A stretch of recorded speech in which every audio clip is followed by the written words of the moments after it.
Jared Garza here, and I'm going to show you footage of a 2019 Jeep Cherokee that I did. It's a Latitude edition, meaning that it's a FOBIK system. And you know, you typically would hear a 2019 Jeep and assume proximity or something like that, but this is a special little system in of itself. It requires an AES transponder and its own remote. So the remote, the FOBIK, is transponder and remote integrated. Dropped my microphone. Meaning they program in at the same time.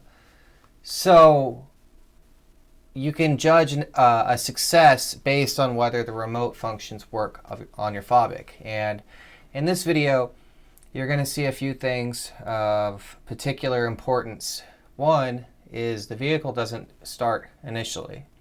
And I'm immediately concerned that my customer is going to bitch or berate me with criticism because it doesn't start.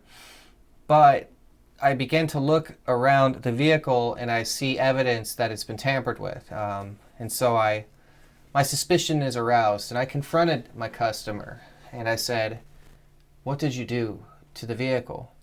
He says, "I didn't do anything." I said, "It seems like something's been done." And after I successfully programmed in the FOBIK and the remote functions worked, first it read unlocked and then it read already locked with my cloner. The cluster illuminated after programming, whereas before it wouldn't illuminate. There are all these indicators that I was successful. The key count went up. Okay? There's a ton of indicators there to prove that I created a difference within the immobilizer, the key count, and etc. I was successful. Why didn't the car start? Why didn't it start? I was like, this is going to be one of those ones, I know it, where the guy blames me. But then I tried to decode the door lock and something was stuck in it, or a broken door lock, and I started to see evidence that there was foul play. And it turned out that he had unplugged a relay in the fuse box within the engine bay, and his reason was good, and it's smart that he did that because his key was stolen. His key was stolen and he lived in the hood. You can hear the kids playing, running wild. Everybody was outside watching. I mean, it was all eyes on me, and him. And even whenever I was done, some stranger came and shook my head and said, "Thank you for helping him." And I was like, go mind your own business. You know, I didn't say that to him, but that's how I felt. So he plugged in the relay under the hood again, and the car started. And I was like, there we go. Relay was K2 location, by the way, in case you're curious. So anyway, within this video, you're going to see a whole bunch of really interesting things. You're going to see how I can prove that I was successful even in a no-start situation. And also, you're going to see that it's very important that you use your 12+8 or your brute force cable to get that security authorization from the car. Because we have to go around the gateway module. You know, they're trying to lock us out. The dealer's trying to make it harder. And we just keep persisting. You know, the stealership ain't stealing from us. So, here we go. I'm going to watch this video with you. I'm going to go over it, and hopefully you learn something new.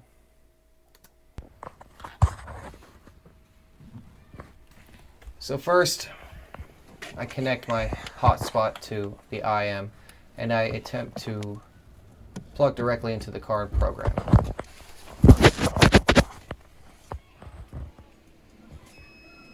There's our year, 7 of 18, but we round up. Reading the FOBIK to show that it's virgin.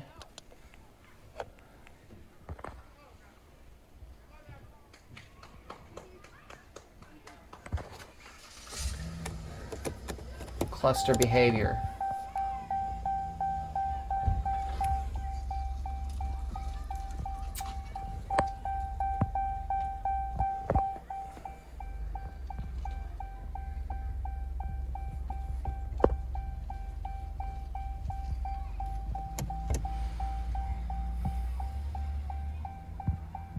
I always prefer to go manually. North America. Notice 19 to 21 is a year range. That's probably our stretch that requires 12 plus 8 or brute force cable. Internet required.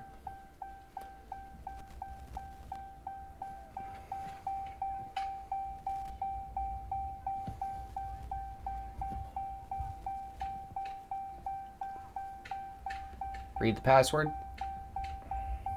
Ignition off, hazards on. Let's see if this one needs my cable. Just might.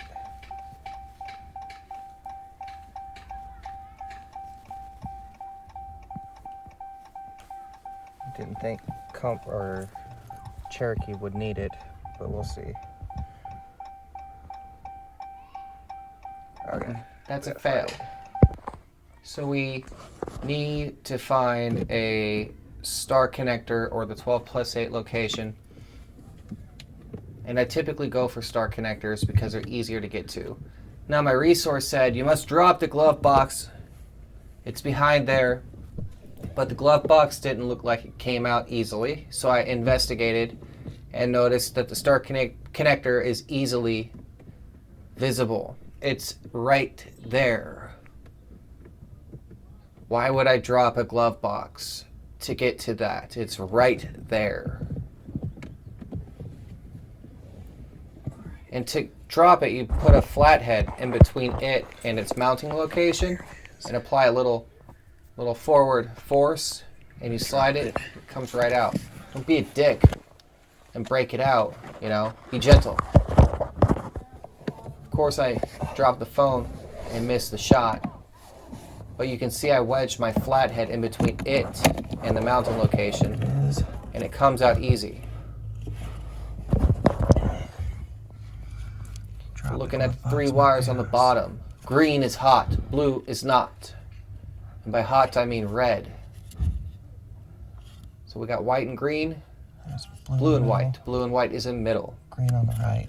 And then directly to the right I have to double check. I is think our it's green is can hot, high, but it's not. white and green. Okay. That's right. We're gonna stick the probes in it.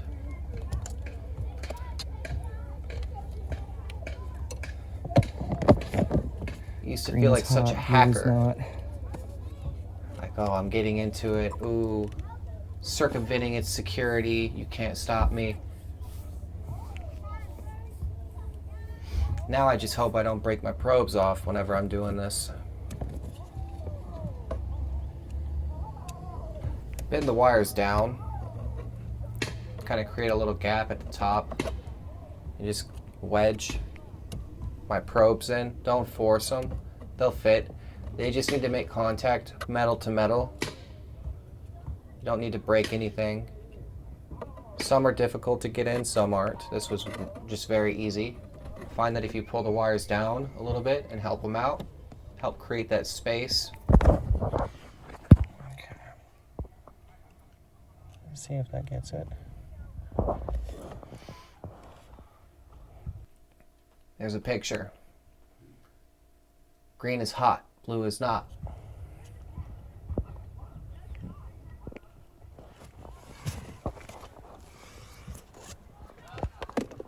This world, I swear.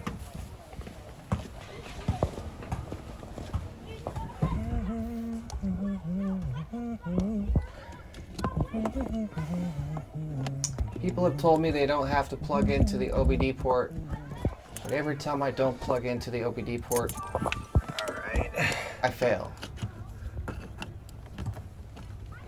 So I always do. Why not? Let's see if it reads it now. Reading pin code. Now that we're connected up.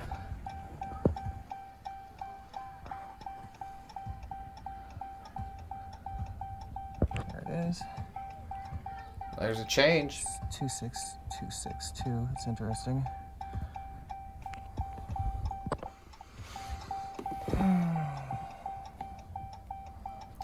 number of keys.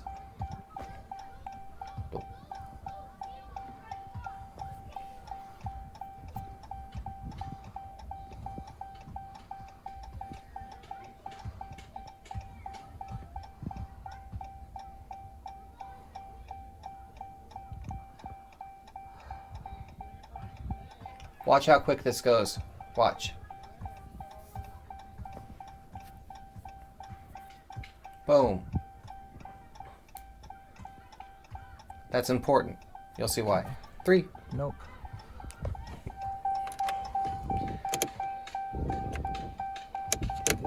Cluster doesn't illuminate. Now it works. Now the remote works. Now the cluster illuminates. And we get a no start situation. Goes out of gas or something.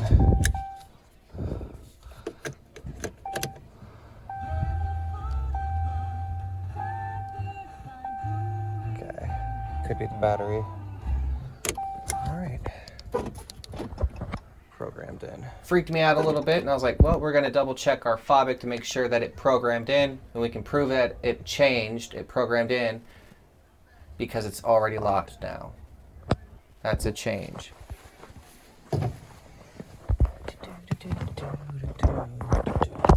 I was getting ready to bounce, you know, get paid and be like, not my problem.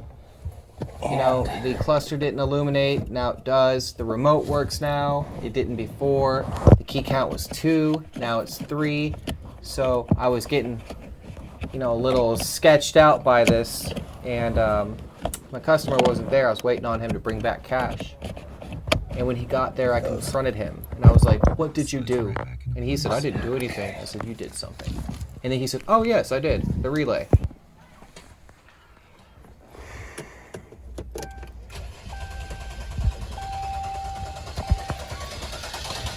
They did something to this damn tape.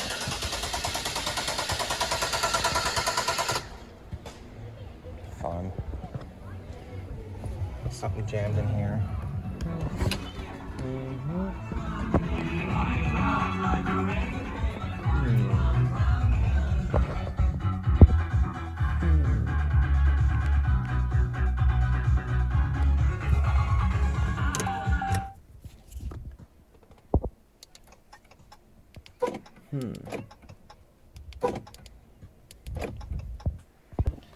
He's back. And he confessed. We put the relay back. There's a relay unplugged under the hood. Key was stolen. Now we got ignition.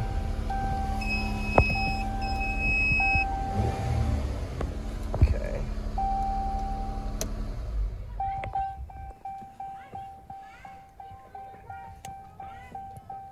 Key was stolen, so doing delete. I left the ignition on, and you're going to see that actually affects my success in a second. 26262 was the pin code. Cherokee. I figured I had the pin code, so maybe it would let me do an erase and an add key without the this guy, since we know connector. I was wrong. To affect its security at all, you have to bypass it. And I'm glad I know that now. So having your pin code or whatever, it won't help you unless you do your 12+8 or your brute force cable.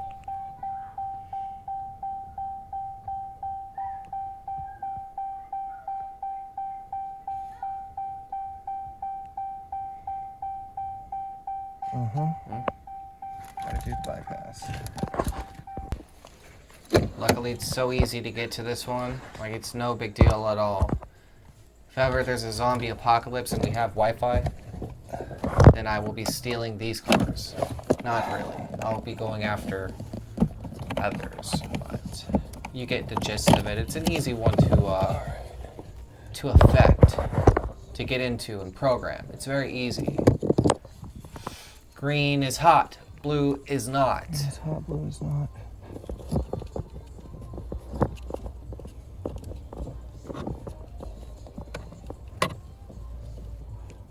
See me bending the wires down. Getting frustrated with my camera.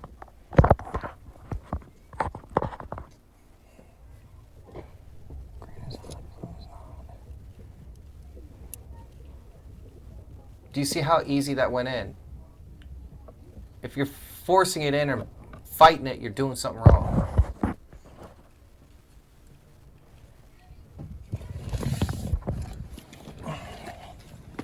Now we should have control.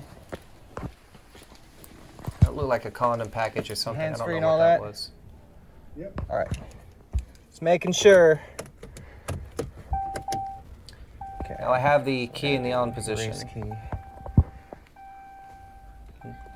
3 keys. Should have a good connection.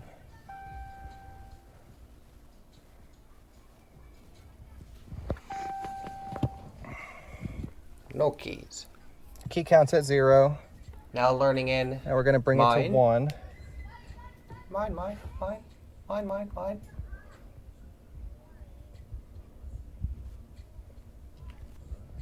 Watch the timer. There's a difference here from the first time.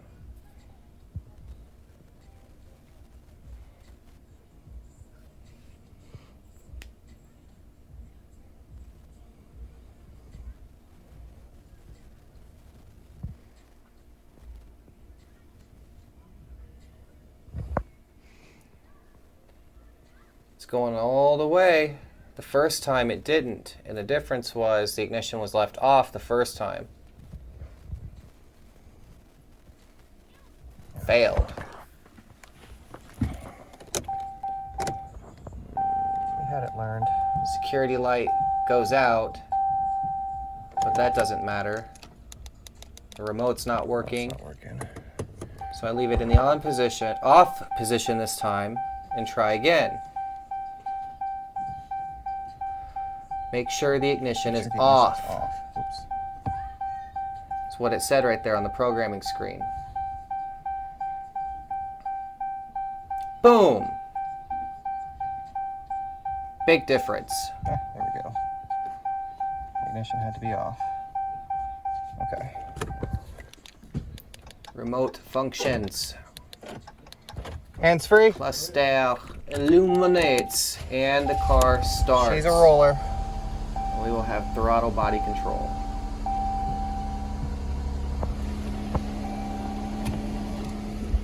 Okay.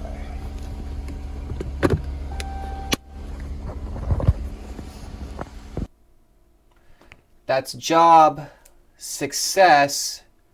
And you see there are a couple of lessons that we can extrapolate from just that little video demonstration on this FOBIK system. And remember that the Cherokee FOBIK system is particular. It is its own system. Even the pod keys are special. So I'm Jareth Garza with the Locksmith Academy, and I hope you've learned something new.